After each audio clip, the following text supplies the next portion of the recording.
Morjesta taas Alastarolta. Se olisi puintijakson aika. Ehkä 40% tähän mennessä puitu. Hannes tuli vähän tsekkaamaan, miten tähän mennessä on sujunut. Ja lähden tästä pellolle nyt traktorilla jatkamaan puintia.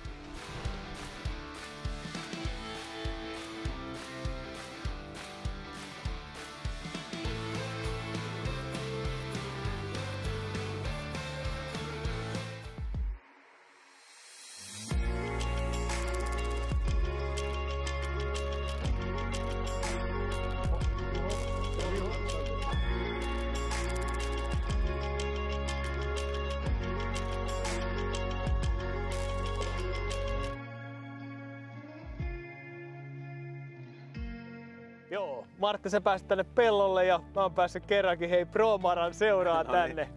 Mitkä on fiilikset puintien suhteen? Minkälaisia satoja on? Ihan hyvä. Ehkä kaikkein positiivisin juttu on ollut se, että se alku pari viikkoa oli niin lämmintä ja pääsi niin kuin tosi pienellä kuivauskustannuksella. Se on tietysti tosi merkittävä juttu. Ja mä oon puinut aikaiset kevätvehnät, niin se oli vähän syysvehnää joukossa. Sitten mulla on kaikki kaurapuituna. Ja nyt ollaan ohran kimpussa.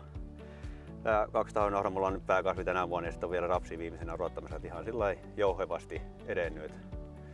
No kaura on mennyt jo sen verran, tiedän vähän sitä satotasoa, se oli joku 6100, 6200, siinä oli aikaiset ja myöhäiset molemmat siinä. Et se oli tosi hyvä, vehnät ehkä 5 tonnia. Et kyllä mä tästä ohrastakin odotan.